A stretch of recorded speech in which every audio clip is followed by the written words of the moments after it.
Hello and welcome to Matchday Matinee, where we take our love of football and cinema and rank the best movies of all time. I'm your host for today, Adam, and I am joined, as always, by the man sporting his Bayern Munich shirt in support of the greatest player the world has ever seen, elect Alphonso Davies. It's Mark. How you doing?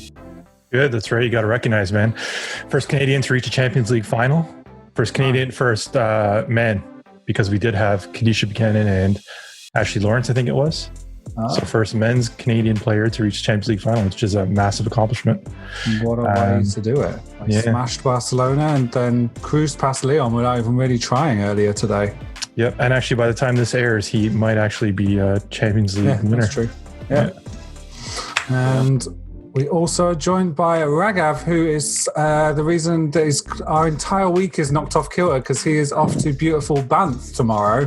How you doing, mate? I'm doing well. Just preparing for the trip. Trying to pack my bags as last minute, of course. But yeah, man, just been watching the Champions League. It's been quite a good amount of football that's been on for the last little while, and of course, Alphonso Davies, who can sleep on that kid at this point. Yep. I am actually enjoying football for the first time in a couple of months because I was very angry for a long time, and it's nice watching football. It's nice watching Champions League, so like high quality football that I have no stakes in, don't care about, and then the Canadian Premier League's back, and it's always good, right? Because we have a lot of followers.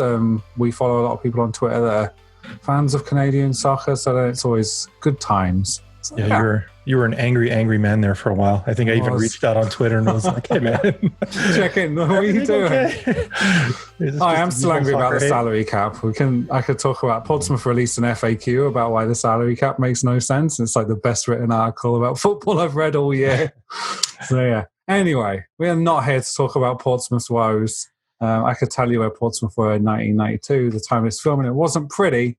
Today we are doing the Summer of 92, or Summer in 92 as it is known in Danish. It's a Danish film directed by Kasper Baufeld. The film is based on a 1992 UEFA European Football Championship, arguably Denmark's greatest ever sporting achievement.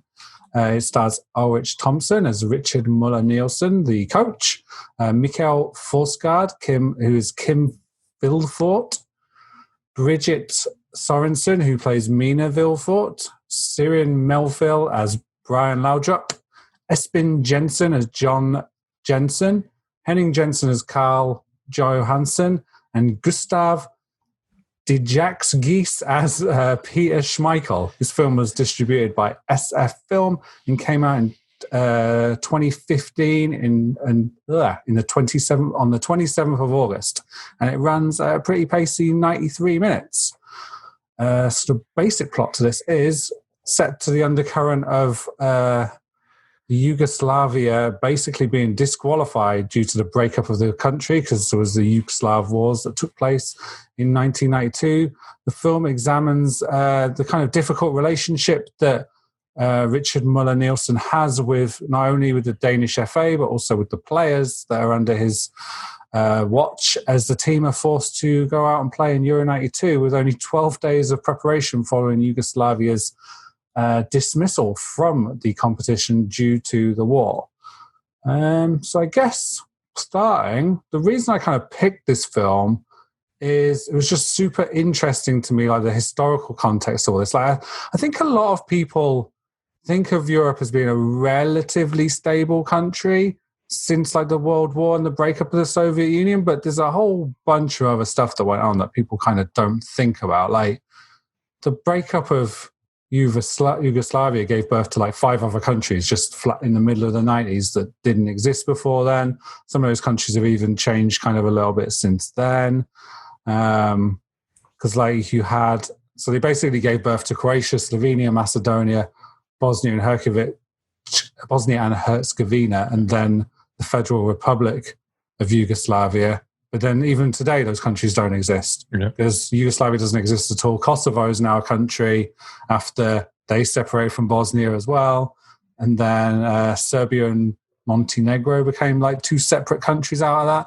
And then Macedonia just last year became North Macedonia because Greece were arguing with them about calling it Macedonia because there's a region in Greece that's called Macedonia. So this is a cool film historically.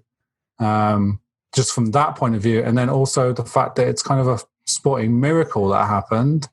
The games were hosted in Sweden, and I guess the main narrative going into this was it was the first time that you reunified Germany were taking part. So I feel like we always talk about narratives in sport, and this became a great narrative, but this wasn't the story going into. Everyone was talking about what will a reunified Germany look like. It was also the last tournament that had the back pass rule. So there's a lot going on. What did you guys think coming into the film? It's kind of a new film to all of us. And how did you feel? And like, what were your first impressions before we deep dive into like scenes and the plot? Yeah, sure. Yeah.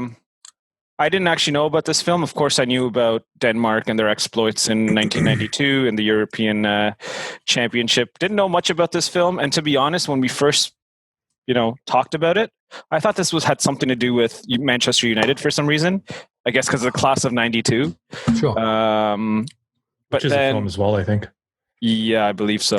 Yeah, the first one's like documentary film, yeah. Yeah. But then, of course, when it came time to watch it, of course, learned that it's about the Danish team at the Euro Championships.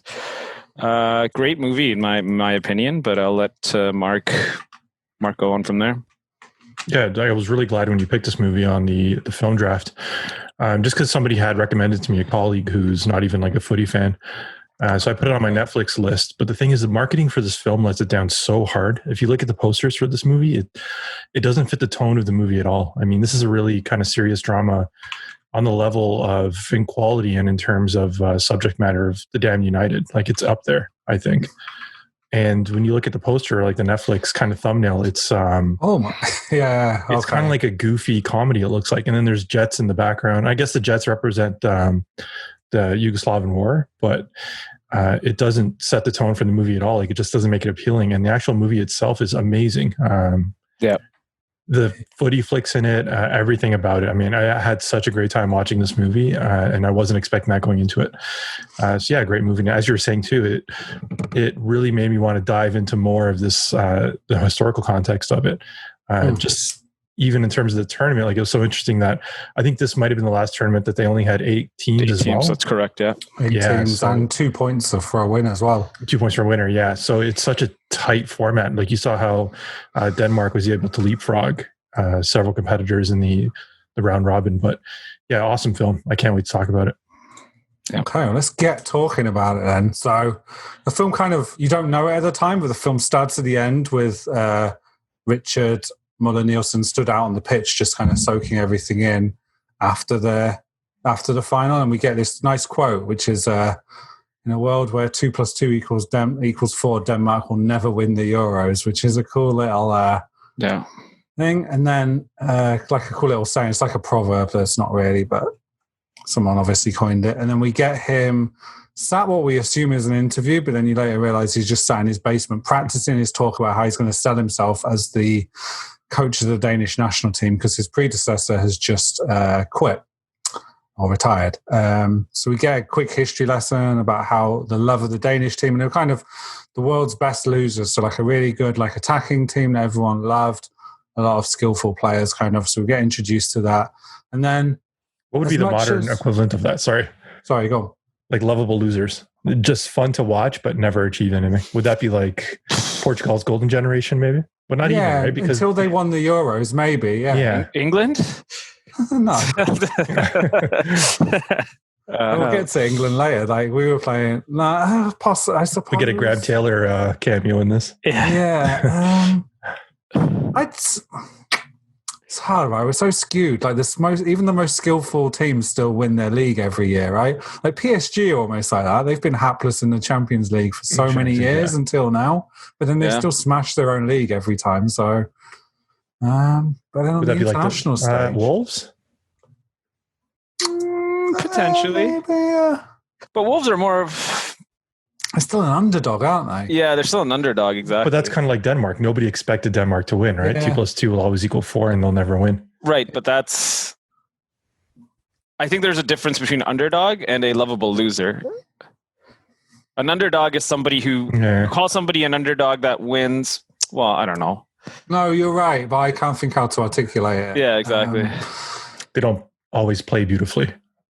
No, it's not even that. It's just Like Rocky was the underdog. An underdog doesn't necessarily have to play. Yeah, right? Whereas the world's best losers. Here's the thing: an underdog either always loses or wins against all odds. A lovable loser, somebody you know going into the match that's going to lose, that you just like playing, you just like watching. You know, you have an affinity to them for some reason. You might not have an affinity to an underdog, right? Other than just being like, hey, the underdog. Yeah, totally. Yes, but we digress. Anyway. Back to fly. No, that's cool. So he kind of is practicing for this interview and he gets himself all prepped up. He's got like a tactics board under his arm and stuff. And then, as much as we just said, the poster for this film, this scene is so funny. It's not drama. When they go they're sat in the stuffy boardroom and there's the skinny guy and the big guy. And he's like, would you like a cookie? And he's like, no, I don't think I want a cookie. He's like, go on. Right. And then they start talking and Richard Marler starts to give his little talk and they're like, wait, actually, I will take one. And he's like, I knew he would. And then they're kind of like, we're going to decide to go for a foreigner. And he looks like, this is where you start to see that more serious side of things. Like, he looks dead inside as they're talking to him. Like, it's a great performance from him. But then even then, they quickly still pivot back into to comedy again, because then he decides he's going to fit his kitchen, and then they're out watching an interview. They see the TV, and then they kind of go, he won't be second chance or the third choice even after my own grandmother.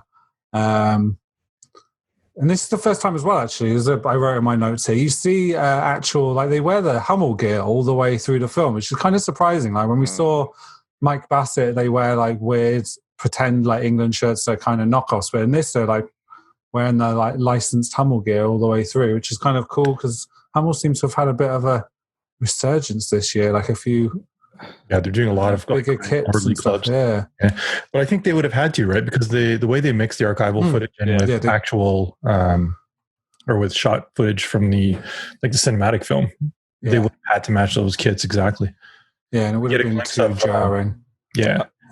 I also found that with the match balls during the course of the scenes while they're playing at the World Cup, they were accurate and actually exactly the same as the balls that they were used in the tournament. Like you said, there's that switch between archival footage and in movie footage, and it was, actually I love the way they did it.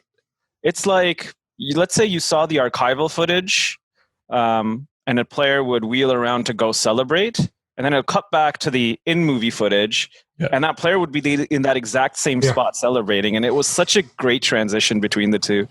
Yeah, they put a lot of good work into it.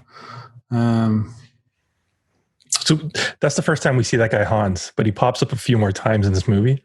And every time he pops up, it's such a gem. Yeah. Who's Hans? The big guy? Hans is the fatter guy, yeah. So we get to him later, he comes back later on when they're told when he can't get the players he wants, kind of, and he's funny there as well. I don't like him. I just don't like it. So shortly after this, they're kind of introduced to the stars of the film, the players, like the stars of the show, and the way they introduce them is really funny. Like they all come waltzing in, and then it kind of comes up with like a graphic under their name and says who they are. So it's like the big guys, like the Laudrup brothers, the Peter Schmeichel. I went and looked at a few of the players I knew what some of them looked like, because some of them did play into the 90s and the, I guess, early 2000s. They did a pretty good job of looking all of them, apart from Peter Schmeichel. He didn't look like big enough. He looks like Terminator in this movie, just like really stoic and... Yeah. You know who he looked like? A skinnier version of Ivan Drago from... Yeah. That's what he looked like, a skinnier version of Ivan Drago. Oh, yeah. Even the hair, actually. His hair's kind of up, like he's... Yeah, and that's like the Terminator too, when he looked awesome film, he looks like that. But they all look pretty close to who they should be. Yeah. It's kind of here that we first start to see Nielsen's interest in football and like his geeky side. He's rewinding and rewatching footage of Faroe Islands scoring a goal. He wants to instill discipline in their team, and they discuss having a fixed system where everyone knowing their roles, even the bloody Laudrups with their perfect hair. And Carl, he's called Carl, but it's spelled with a J, I guess. The assistant has his doubts. Oh, Cash. Was it? How do you pronounce it? Like Cash? I don't know. There was a couple of times. K-A-J. Yeah, K-A-J. I think it's a Cash. Yeah. He's got the pipe glued to his face, pretty much. Like there's only a couple of scenes where he doesn't have the pipe, but most of the time, like, he's in a car with the pipe at one point.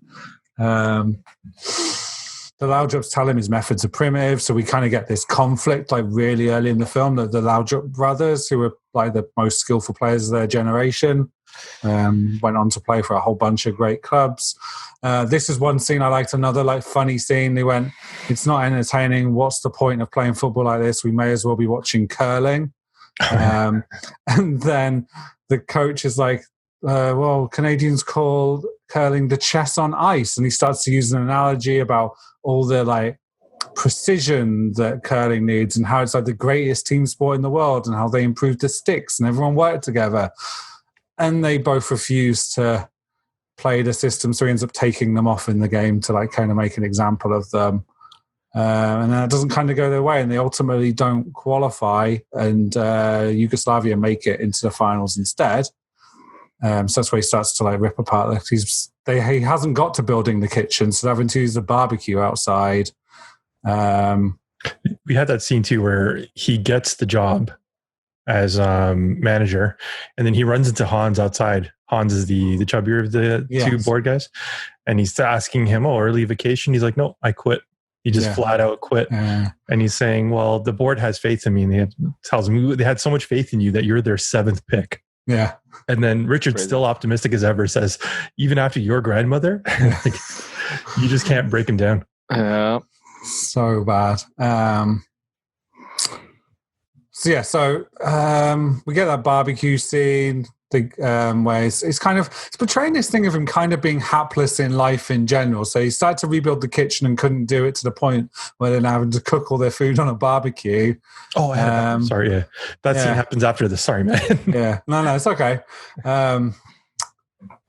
And then, so then we can cut forward a little bit. There's not that much else. He plays football with his family and he takes a shot and smashes a window. And that's when they find out that Yugoslavia have been kicked out. His wife's like, you can't take the job. And he's like, I know I can't, but he still does. He's had the job. So he had the job. Yeah, but I guess he was going to get fired, right? He was going to get fired. And then, they call him and they give him the job after Yugoslavia gets kicked out. Yeah. And then they ask him, can you prepare the team in 10 days? Or no, can you prepare the team? Yeah, 10 days. 10 days. And he tells them, I've been preparing this team for 10 years. Yeah, because I guess one thing they don't really touch on so much, but a lot of the big names on this, so not the Laudrups, not Schmeichel, played for this coach in the under-21s, which he was the coach of before he became the assistant.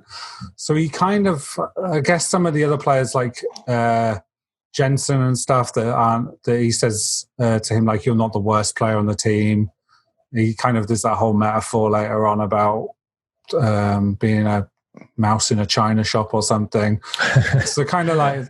That was in the newspaper. Yeah. So there's kind of... there is an understanding that he's built this team from younger age, just not the stars, because I guess the stars probably got plucked out into the first team earlier. Yeah. That's it's also the cause of them saying that they'll never see him as more than a ball boy. Yeah. Exactly. Because he has been there since the beginning, right? Which is one of those things you always see. A lot of assistants or coaches, right, they're really good in that role and then can't make it as a manager. Because nobody looks at them as a boss. They look at them more as this guy's here to assist us more than this guy. Oh, but this guy's the guy I have to listen to. He now owns my job, basically, right? Yeah. Here's the guy that's just going to yell at me to run drills. Yeah. And then the real manager will come out and tell me how to play. Yeah. So we kind of see there's more comedy in amongst this. When he starts calling the players, we see John Jensen falls out of a hammock and then tries to play it cool as he kind of stands up and walks towards the phone because his girlfriend won't pick up the phone. He lingers on Brian Laudrup. And then we start to see the... which player is it? We see him call Wildfort. Wildfort, yeah. Who we start to see this kind of the other backstory to this film is Wildfort's daughter, Lynn, is sick with leukemia. Yeah. So we kind of see him in hospital with her.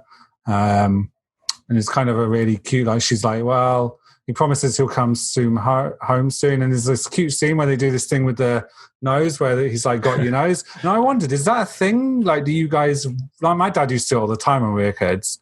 I wondered if you guys reckon if that's like a universal thing, kind of, or not at that age. But I think at that point, it was just being cute. It's just funny saying like, "This nose is way too big to play football with. Why don't you hang on to it for me?" And he gives it to her. Yeah, my dad would do like a thing where he'd go, "Got your nose," and then I mean, for sure. When I was like 4 or 5, not at 7, not at 8. Or she's supposed to be 9, right? How old is she supposed to be? 9? Yeah, something like that. Yeah. So that's a cute scene. And then the players just after that, the players start to show up. It's another funny scene with Jensen as well, because his girlfriend's pissed that they can't go on holiday. And they turn up in a crappy car, like a Volvo estate or something. And he's like, where are all the press? And no one seems to care that he's rocked up, and he's just arguing with her. And she traps him in the window because he's trying to lean in to get his bag because she refuses helping. And Schmeichel rolls up in a sports car and all the press suddenly reappear. He's telling her, like, we'll go on. She's asking for a vacation. He's saying, well, we'll go on vacation right after this. We'll be out in like 3 games. And then after this, I'll be signed for Real Madrid anyways. It'll be like a vacation every day. The funniest part of that scene was what Peter Schmeichel, so it had just cut from him being stuck in her window to Peter Schmeichel arriving, and everybody's like, oh my God, it's Peter Schmeichel. Oh my God, it's Peter Schmeichel. And you could just hear her in the background. She's like, fuck Peter Schmeichel. Right? It was funny. He ends up signing for Arsenal after this, right? Jensen? Yeah, he did. Yeah, shortly after. Not Real Madrid, but still. It said it in the little end credits, but yeah. What's the Ladrup brothers? It was Michael and Brian. Yeah. And then which one said that they don't respect him enough to play for him? Was it Brian? It was both in the beginning, but then Michael is the one that permanently stayed off the team and everything. He stays off the team, right? And then Brian was one that got way subbed after, off. like way past the ages of this movie. Yeah, Brian comes back. Yeah, Brian comes back. Yeah, Michael didn't at all. And then you don't see him again, Yeah.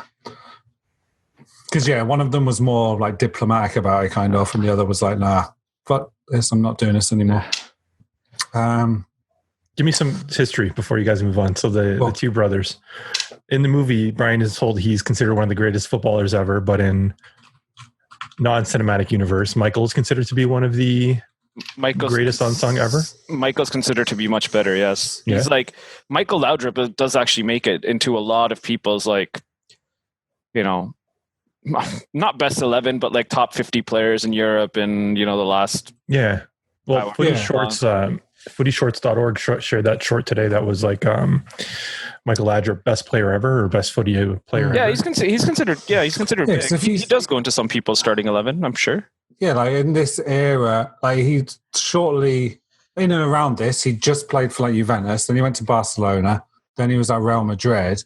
You compare it to Brian Laudrup by like 93 or 94 maybe. Brian Laudrup was playing for Rangers in Scotland, so like... And then I don't think he ever... I'm telling a lie, though. But then Brian Laudrup went to Chelsea. But I don't think he played much. He did go to Chelsea at the end of his career. I think he had something like 7 starts or 12 starts, and he had like no goals. I could be wrong, actually. Yeah, 7 starts, no goals. And it was only 7 games. That's all his 7 appearances. That's all at Chelsea. Then had a pretty good season at Ajax, though, towards the end of his career. 31 games, 13 goals, which is not bad. Farmers League, isn't it? Anyone can score that. But he did play for Bayern. He did play for Fiorentina. He went on loan to Milan.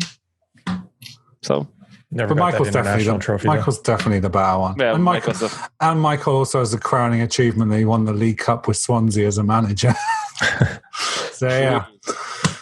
Anyway... So we get back and they walk out into the stadium and there's only like 6 players because the league refused to postpone any league games to help with the training camp stuff. And this is where we see the fat guy again, Hans, because we find out that he is the new league association chairman. And he kind of refuses to help him out. And he's like, you're a hick and a bore and I don't like you. So they're kind of stuck with that, so they end up playing 4-a-side, and Richard plays in one of the teams, and one of the players jokes, I don't want to be on your team. Yeah, so we kind of see a press conference here, and he tells like a weird metaphor about a mother's corset and how that's like the spine of the team, and it's solid. Interestingly, here as well, we hear one of the press saying how unimpressed they are, and they'd rather see Morsted Olsen as coach, and he, funnily enough, became coach from 2000 to 2015. So he was like Denmark's coach for a pretty long time. This is where we have that scene with Jensen and Vilmot kind of talking about, like, kind of sat throwing pillows at each other and throwing a newspaper and reading it and stuff. They're going through their ratings from the newspaper. Yeah. He's like, they're saying Jensen's like the worst player in the whole tournament of the league. Yeah. He's like, I run around like a mouse in a china shop. And then Kim Vilfort's like, a bull. And he's like, I should be a bull. It's funny. It's almost like, when FIFA comes out now and players are kind of comparing their in-game rating, it's almost like that, right? Yeah, it's totally modern equivalent. Yeah. They've actually made like YouTube series out of that. So FIFA actually goes. They went into Liverpool and they filmed all the players reacting to their ratings and stuff. It was funny for us to see, but I'm pretty sure some of those players must be heard off of it. Oh yeah, for sure. Because I've seen some of the Chelsea players as well, and he's like, "What? I only have 60." Fikayo Tomori, he was like, "I only have this much pace. I swear, I'm one of the fastest on the team." But it's interesting in the scene that you're mentioning, Adam. When they get to this hotel that they're supposed to be staying at, they're like, "Oh my God, look at this shithole!" Right? Which it looks like a pure European B&B. Yeah. Or like it would be like some hostels like a fancy quote unquote hostel would look like that kind of, which is like, you would never think that professional footballers, especially in this day and age, would stay at a place like that. Like, no way. They all stay at their own like camps and stuff now, right? They've been meticulously planned and But this was kind of like the turning point of football, right? Like 92 is when the Premier League started. And TV contracts started coming in. Even like the Euros expanded from 8 to 16 teams. Yeah, by the time 96 came out, yeah. So we see them start their campaign and they draw 0-0 with Graham Taylor's England. Typical England. This is interesting. And this is one thing this film is really good at, is this like honing in on what makes Richard good. And like we see him watching more videos, making notes, and he's got all these binders that he's like fifting through. And then the assistant coach comes in and he's like, "You've got to motivate them." And he's like, "I don't need to motivate them. They're playing in a stadium in front of 40,000 people. I only ever got 2 caps. They're the proudest day of my life." And he's like, no, you're wrong. You're absolutely wrong. Like, you've got to motivate them. I can't remember if it's this scene or later, but he's kind of like, you got to remember what it was like playing as a kid and bring that kind of memory back to them. When you score against your dad. Yeah, but I feel like that's a general progression in the movie, because I think in the beginning, at this point in time where you're at, he's shown as a person that knows football, that has a game plan in mind, but he's not a great leader / motivator that can get his players ready to play the way he wants. Basically, like, you know how we talk about Diego Simeone, those players would put their lives on the line for the manager. This is the exact almost opposite of that. Totally. And we kind of see that progressing in the movie, that he gets better with time. Yeah, like the next scene is a training scene. It works really well. They've kind of a fact I found out about this film whilst I was reading. They actually made sure that all these players actually had some sort of skill, and the only real time you see it is during this training scene, just because of the way the Footy Flicks use archival footage. But yeah, in this scene, like most of the training scenes, he's just sat off. He's not trying to motivate them, or he's just watching all the time. And then this is where he tries to talk to Brian, and he's kind of like, "Yeah, you're a good player, like you're really good," and all this. And then Brian's like, "Yeah, I'm motivated now," and it's like most unconvincing. Are you motivated now? Like, yes. Yeah, he's like, "Yes, I am motivated now," and then he wanders off. But that whole scene is funny, right? Because the manager, he goes up to him and he's like, "Okay, I'm trying to motivate you." Right? Like this is sit down. This is your motivation. This is me motivating you. It's like, who says that? Right? Yeah, totally. And we cut to the second game, and they lose 1-0 to Sweden. Thomas Brolin of Leeds United scores. And at this point, the assistant Kaj comes in. He's like, why are you all looking down? And they're like, well, the press have said we're out. And then he starts to explain all the permutations of how they could stay. It's like, well, if England and France draw 2-2 and then we win 2-0. No, if England and Sweden draw 2-2 and we beat France 2-0, we go 3-0. Like, yeah, well, what happens if it's 0-0? And he's like, then we go out. And then, so this is confusing. He's like, yep. It is confusing, and it's like there's always every time it's tournament football, you're doing all this mental gymnastics at game 3 to figure out where everyone can kind of finish. Yeah. So we get the other plot point bubbling back up here, where Vilmot's wife calls to deliver the news that the daughter's cancer has taken a downturn, and he decides he has to leave. And this is another thing. It's like Richard has like no emotional intelligence in this scene when he goes to tell him. It's like, when will you be back?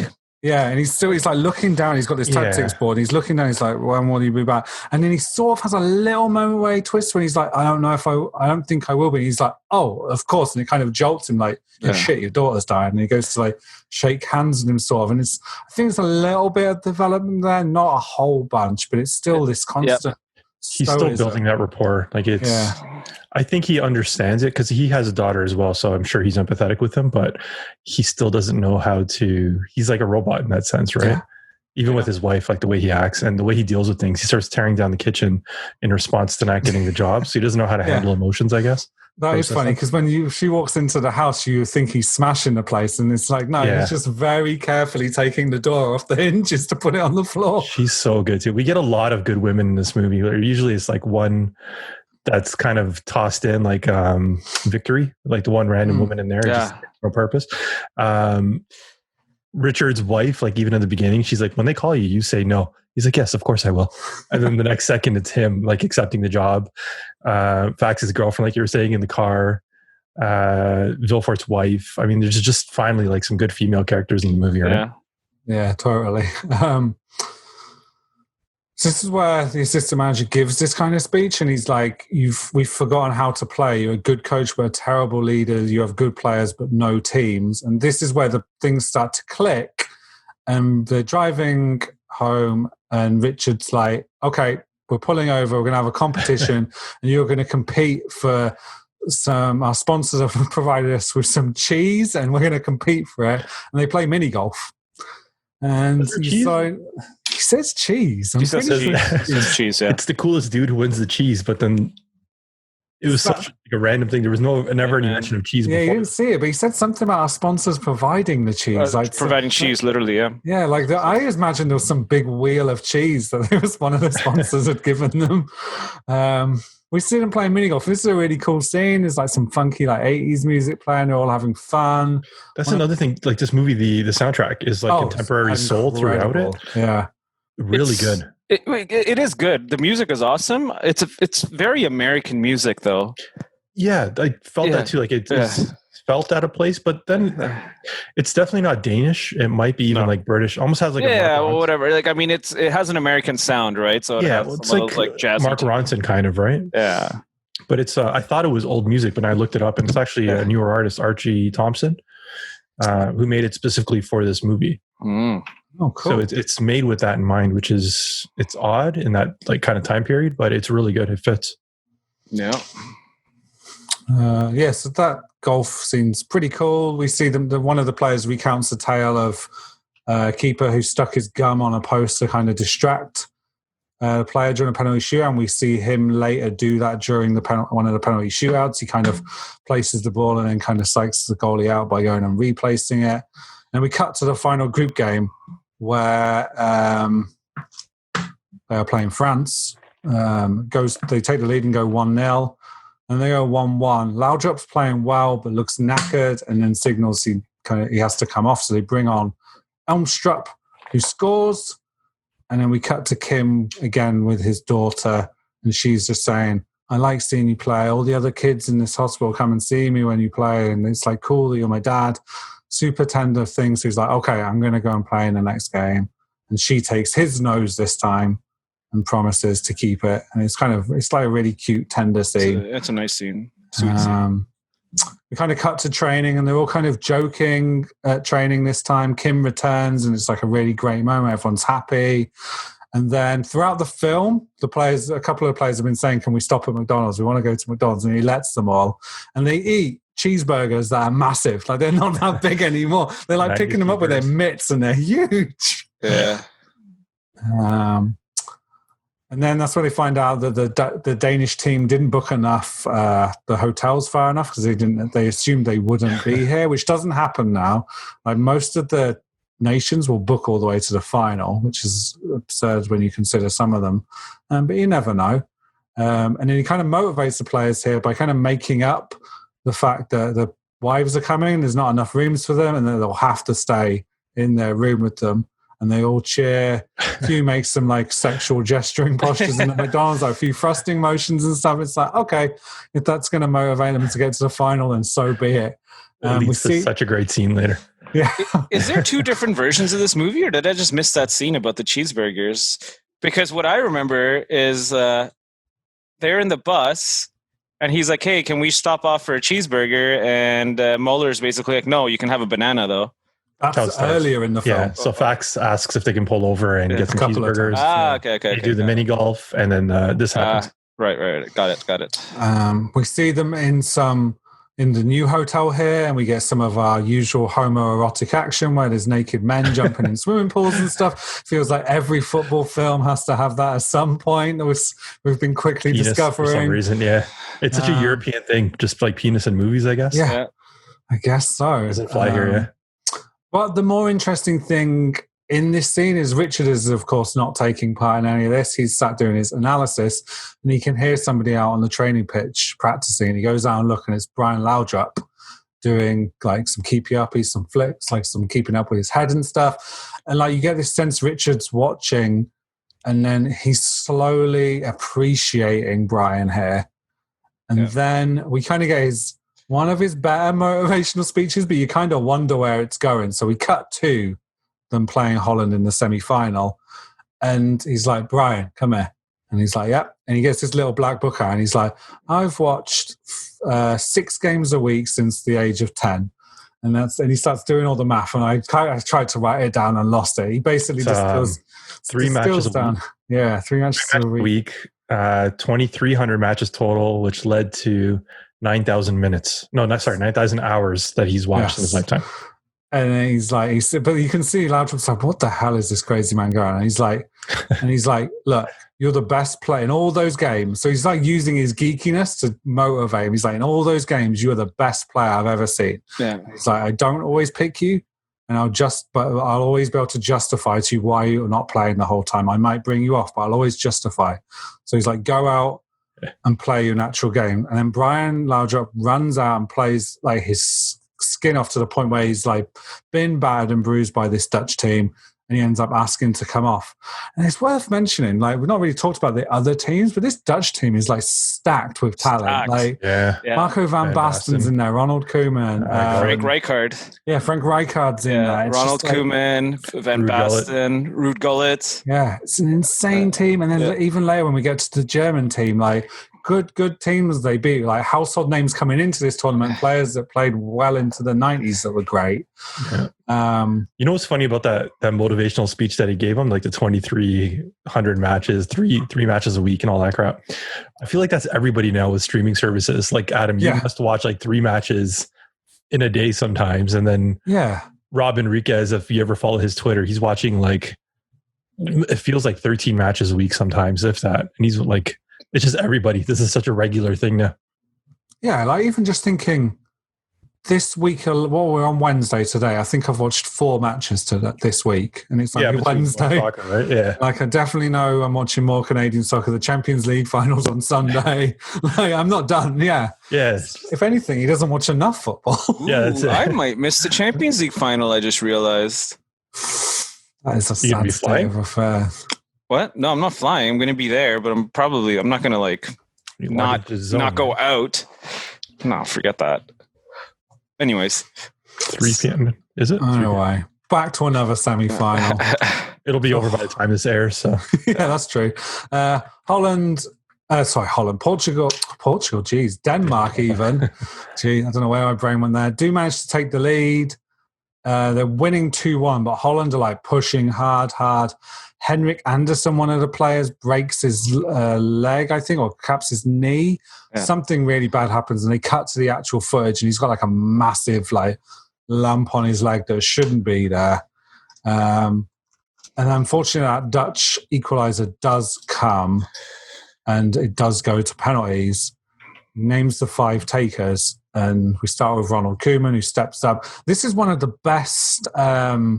I know we'll talk about Footy Flicks a little bit, but one of the best Footy Flicks I think we've ever seen. Because it kind of all goes dark, and at first we just see Richard looking onto it, and then that like stylistic choice passes on to each of the players. So whether it's a spotlight on Schmeichel, a spotlight on the takers.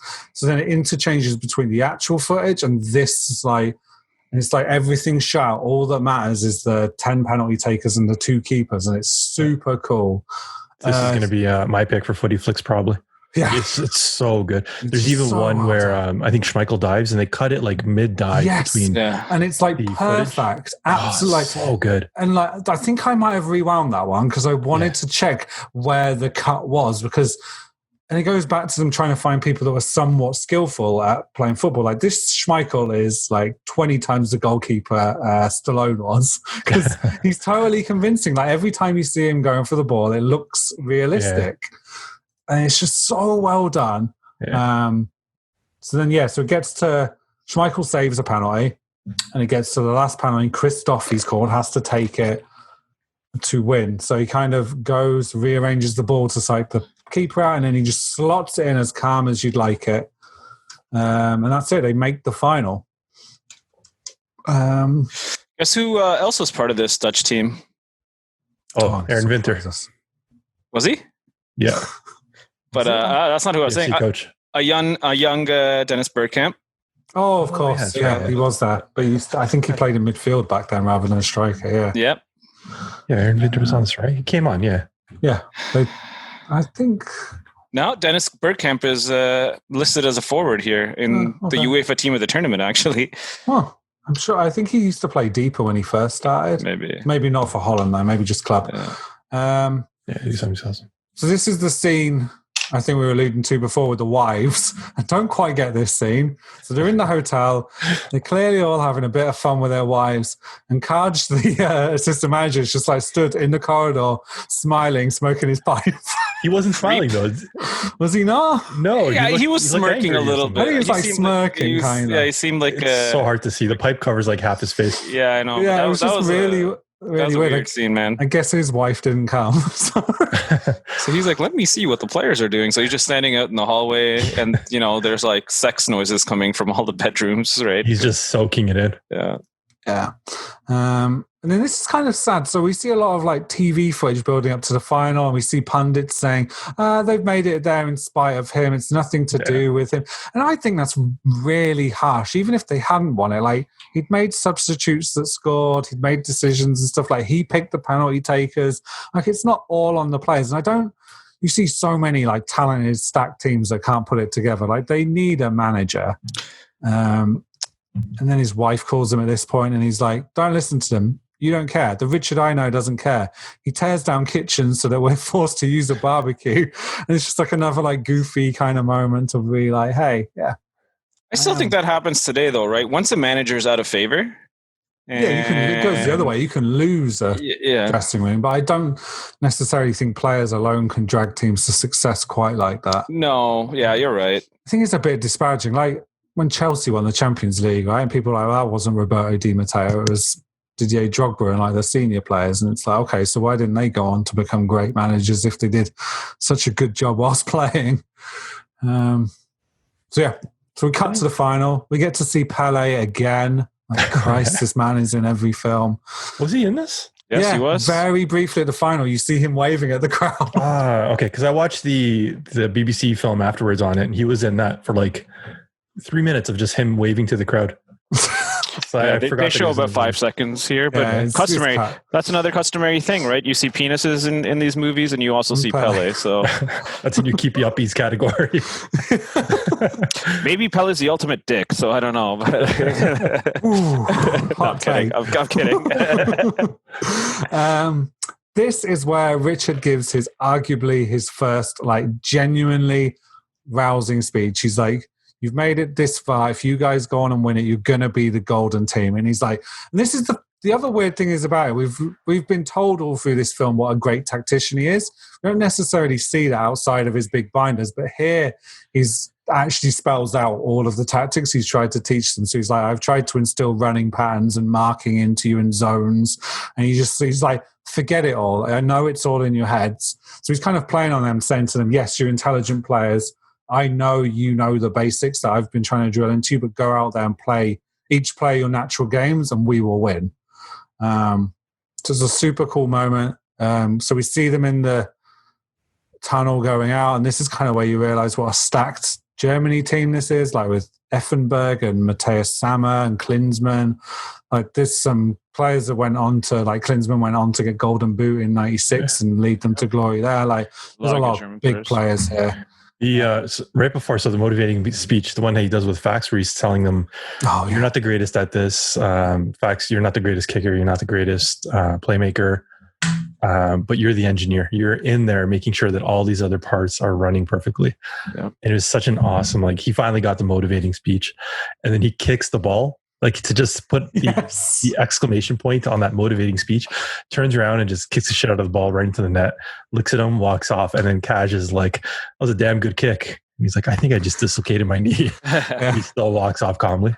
This is one of those films, like, it has some really funny jokes. Like, it's obviously not a comedy set for jokes at all. It has like a handful of scenes that are just really funny. Like I laughed at so many of those little moments. It's just like, this is a really good film. To be able to pick the right moments to put comedy in, and not because you put too many of those moments in, you completely undermine your like it's subtly the drama aspect. It becomes like a dramedy, right? But they toe that line so well. Yeah, no, it's subtly done, and it's done at the right moments, I feel. And it's about, you know, jokes that you may just hear in daily life, like not trying to be overtly funny, but you know, it's realistic, fun of something that's in front of you, kind of thing. So that we get to see the game. It's the same cutting back and forth. John Jensen does score a goal, and he follows Richard's advice by like absolutely using his laces to absolutely rifle the ball in. It's a cracking goal. Then shortly after that, the ball falls to Vilfort. One note I did make here is that the music during this sounds like the slower music from the first Terminator movie. It's like piano music that's kind of playing. It reminds me of when they think that, it reminds me when they think the Terminator's dead and it's like slow music and it builds up. He goes on to score, and you then see his daughter in the hospital bed celebrating with mum.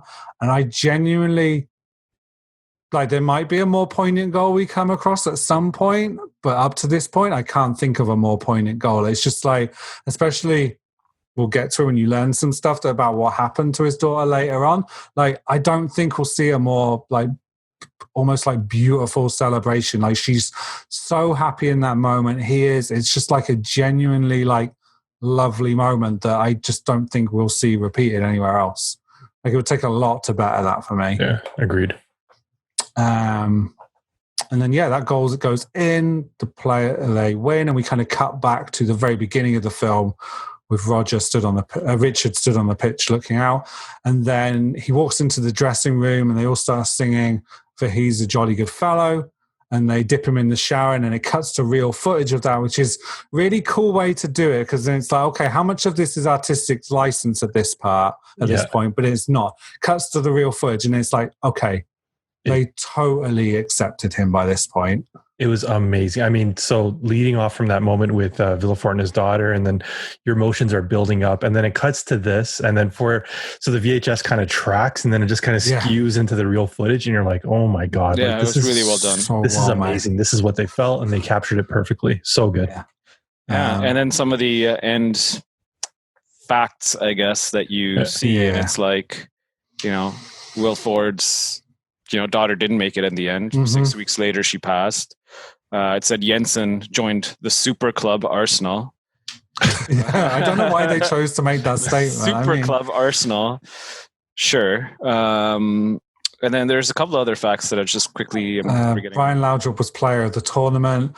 Oddly, Richard Moller-Nielsen was voted World Coach of the Year, but not Danish Coach. It's just like, it just really shows how they didn't like him. That son of a bitch. And then the other one I wrote down was it tells you how Kim became ambassador of a charity for cancer. Right. That's right. So, There's a couple other facts as well that maybe not in the movie, but eventually Michael Laudrup actually ended up coming back to play under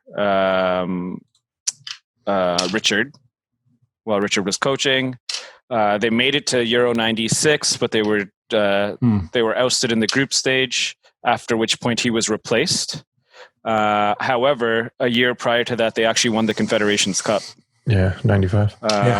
And now he's known as Denmark's best ever coach. So there's that. Yeah. And then he sadly passed away, I read, in 2014. In 2014, yeah. He had an unsuccessful removal of a brain tumour that he kind of never recovered from, which is kind of a crappy way to go out for somebody. So I guess this period in time was kind of like his enduring legacy all the way. I think he coached a few other teams afterwards. I used Finland coach for a little bit, but he never obviously reached any. Yeah, Finland, Israel, but he never. This movie came out 1 year after he passed away. Yeah, I think it was. Right? Yeah, I think it was like a tribute to him. Is why the movie was made. Actually, great story. Yeah, amazing. Footy Flicks. Let's go. So I've kind of I've written a few highlights here. There's the training scenes that use all the actors. There's the Laudrup training. There's the penalty shootout, and then I wrote the final, but I kind of took that as also all of the match footage that's kind of the intersected. I don't think there's a single bad footy flick in this film. Like each one of those, so the training scenes work well because the players are all skillful enough to pass off that they're training. The Laudrup training scene works for what it is. It's like it's a more realistic version of some of the stuff we saw Pele do in Birth of the Legend. Like he's not doing anything unrealistic. The penalty shootout we already covered, which was incredible. And then like all of the rest of the intercut footage, we talked about the Schmeichel catch. There's plenty of others where goals are scored and they have the player in the exact same position, kicking a ball and wheeling away. What are your thoughts, Raghav? What's your favorite footy flick in this film? It's so hard to pick a favorite for exactly everything you just said. The penalties were amazing. I just really love the intersection of archival footage and in movie footage. I just think it was brilliantly done. I've never seen a movie where that's been like that. Not as well as this. No. Yeah, United used archival footage, but it didn't. But no, it didn't intersect. It didn't intersect like this. This was like you're watching archival footage, but then NFL highlights do this sometimes. It's not it's all archival footage in the NFL, but sometimes they'll have like a close angle camera shot that looks like it's a movie shot. And I was always in awe of that as a child. And now this actually did it with a cinematic take to it. So I thought that was really cool. I really love the part where Brian Laudrup was practicing outside. I think he did some amazing flicks in that one. Yeah. But yeah, those are my top two. I mean, I can't choose between them, to be completely honest. What about you, Mark? For me, it was definitely the shootout. Like the moment when Schmeichel stops Van Basten and they cut together the footage, like the archival footage and the shot footage. It's just so perfect. And then it looks like they do some kind of mixing of like color grading and like the graininess of the footage that they've shot, so that it mixes perfectly, because it does change a bit from like every other scene in the movie. But like that whole sequence where he stops Van Basten and then Christoph, I think it was, he recalls that gum on the post tactic right before he takes his, which was it was a Danish goalkeeper, Henry Frum, unsettling a Hungarian goal kicker. But like just that callback from before, and then they use even archival footage from that, like the black and white footage. Yeah, like the fuzziest footage you've ever seen. Yeah. You still have. It's nice to have the balls to use that stuff rather than try and recreate it every single time. Yeah, and obviously it wasn't HD either, but they cleaned it up enough that it wasn't off-putting when they cut to it. But I mean, there's so many great scenes in this. The way they cut it was perfectly. It wasn't jarring because they did do some like color mixing there, it looked like. But I think this is probably the best footy flicks that we've seen, in my opinion. Damn United was close because they used the archival footage, but like this was amazing. This was Another level, I think. Like you said before, Damn United didn't intersperse the two. It would show like a whole bunch of highlights, and then it would just show games from Brian Clough's point of view, and then occasionally cut to the players on the actors on the pitch doing not necessarily skillful bits. It'd be like showing the dirty lead stuff. Anytime they wanted to show a goal going in, they'd show the archival footage, but just siloed on its own. Yeah. So okay. Yeah. So that sums up our feelings on Footy Flicks. So we're going to jump into trivia before we decide where we're going to rank this. So all of today's questions are about the European Championships. First two are specifically about this European Championship. So we get to something a bit more interesting. To recap, Mark and myself are both on 2 points from last week, and Raghav is still on 0, but there's plenty of points to play for today. Yeah. So we see England pretty early on in this film, and they had a dire Euros, scoring just 1 goal in the tournament. It was in a 2-1 defeat to Sweden. But who scored that goal? I can give you 4 choices. Okay. Gary Lineker, David Platt, Stuart Pearce, or David Batty? Raghav, you can go first. I'm going to go David Platt. Okay. Mark.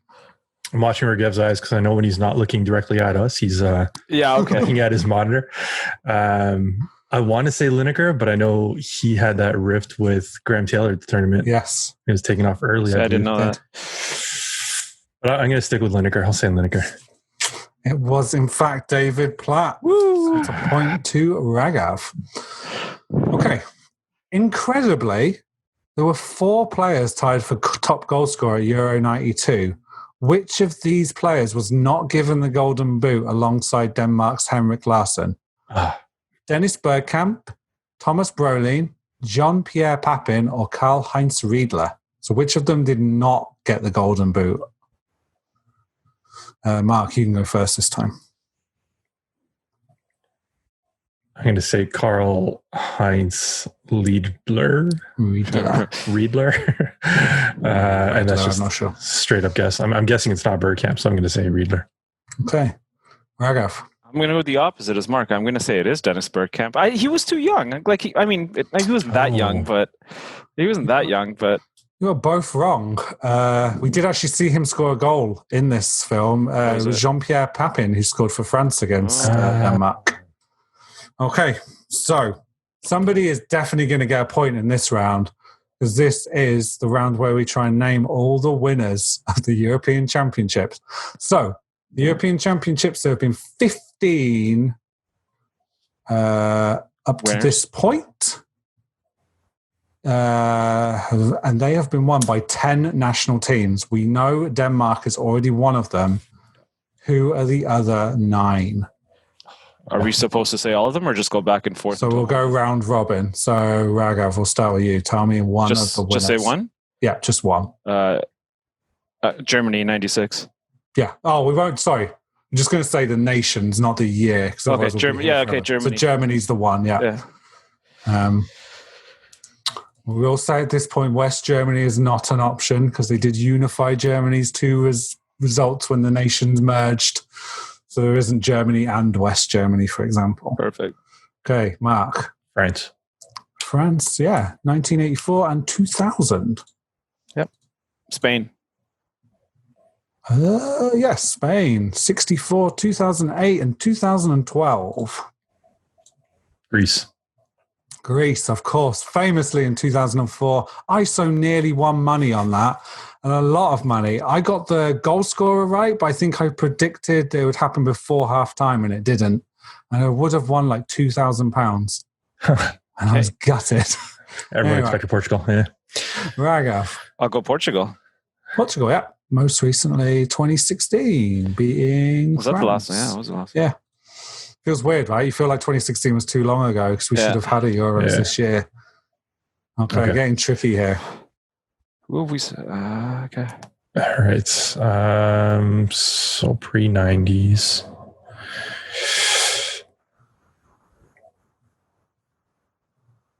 Italy. Yes. They won it in 1968. Oh, wow. So, yeah, pre-90s. So how many teams have we listed off? We have got 3 teams remaining. So we've listed Germany, Spain, France, Italy, Denmark, obviously, Greece, and Portugal. So this team is known as the best team never to win the World Cup, but I believe they did win a Euro, and that is the Netherlands. Yes, they won it in 1988, the tournament before this one. This is where it gets really tough. I'd be surprised. No, I'm not going to say it. Yeah. I could give you guys clues, but I'll keep. I have one in mind, but I don't know if it's right.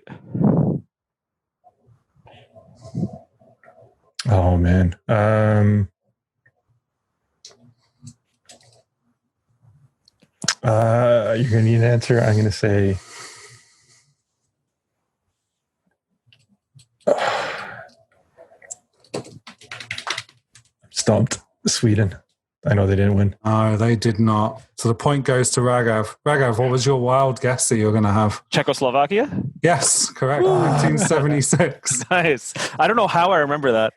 And then the other one was Soviet Union. Oh. I spent a long time researching that because I couldn't figure out. There's conflicting things about whether Soviet Union's record got assimilated into Russian history, and it doesn't look like it did, because the argument was like West Germany and East Germany got combined because it was 2 countries combining, but so many of those Soviet Union players were from other countries that were born out of the Soviet Union breaking up. Yeah. But it depends where you look. Some people say that Russia won it, but I would have accepted either. What year did the European Championship start? Do you know? It would have been 1960, I guess. Okay, and that so Soviet Hungary Union would have been won a good guess, but Hungary that was well past their, I think, prime years. 54 was like their What was the team that competed in this tournament? That was like CIS or something? Not Commonwealth. Commonwealth of Independent States. Was it Commonwealth? Yeah, that's after the breakup of the Soviet Union. It's essentially the same team, I think. Okay. Yeah. Where are we at in points? So we are everybody is at 2 points. Oh, right. This is my saying. Not bad. Okay. Not bad. Okay. So thanks for that, guys. That was a lot of fun, as always. Thank you for the questions. Tight. Thank you. That was good. I don't know if there's much of a conversation to have here about where we're ranking this personally. Absolutely none. I think it's top. Yeah, by far. I think we're going to have an interesting conversation come the end of the season where we talk about where this ranks in the overall chart, because it's pretty obvious we all rate this film extremely highly. So I'm kind of like super looking forward to in like whatever it is, like 10 weeks time when we talk about where this falls ultimately. So our season 2 league table from the bottom reads When Saturday Comes in 3rd, Shaolin Soccer in 2, and Summer of 92 in number 1. And next week we will have something a little bit different. Captain Tsubasa. How do you say it? Tsubasa. Captain European Daikisen. Is that what it's called in Europe? Well, that's what the whole film's called. I think it's called European Showdown. Daikisen might be like the Japanese translation. Captain Tsubasa, European Daikisen. There's a video game coming out for that movie. We'll talk about it next Rise of New Champions. Yeah, so I'm looking forward to that. Again, something completely different. Yeah. First animated film we're doing, so it's going to be super interesting. Yeah. Raghav, where can people find you on the internet if you want to chat with you? Same as always, as on Twitter and on Instagram at Raghav Sandhu. And Mark, where can they find you? Instagram at A3Football and Twitter, Mark83. And one recommendation for you guys this weekend, if you have time, you're going to be out, watch Ted Lasso on Apple TV. Oh, yeah. I subscribe to Apple TV, though. It's really good. If you buy a new Apple product, you get it free for a year. So I don't do that. Okay, and I can be found at Joypads for Goalposts on Twitter. And, of course, don't forget to check out our Twitter, Matchday Matinee, and our website, matchdaymatinee.com. And until next time, from the terrace to the theatre, we are Matchday Matinee. Thank you very much for listening. Good night.